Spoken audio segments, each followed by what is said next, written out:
Inaaresto namin sa salang Section 5 and 26 RA 9165 o pagbebenta ng illegal na droga.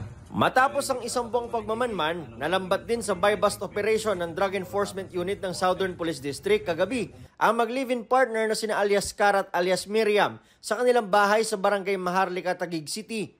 Ang dalawang babaeng suspect nakuha na ng 225 grams ng hinihinalang shabu na may halagang aabot sa mahigit 1.5 million pesos. Karaniwan sa mga parokyano niya is yung within din lang sa sa area ng Taguig, mga construction worker, mga driver, jeepney driver, tricycle driver. Pareho raw part-time employee ng isang delivery company ang dalawa.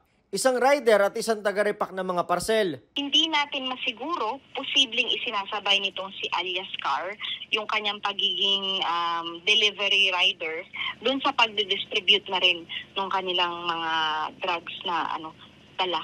Aminado ang SPD na mahirap pasukin ng Barangay Maharlika. Bibihira po, kumbaga napakadalang nating makapasok dito sa Maharlika, kung hindi lang dun sa tulong ng ating asset na tinulungan yung ating mga operatiba na makapasok, ma-infiltrate itong Maharlika. Kasi alam naman natin pare-pareho na hindi basta-basta mapapasok itong area na to. Ayon sa SPD, tinatanggi ng dalawang krimen. Nakakulong ngayon sa Taguig City Custodial Facility ang mga suspect. Para sa GMA Integrated News, Nico Wahe, ang inyong saksi. Mga kapuso, sama-sama tayong maging saksi. Mag-subscribe sa GMA Integrated News sa YouTube at para sa mga kapuso abroad, samahan niyo kami sa GMA Pinoy TV at sa www.gmanews.tv.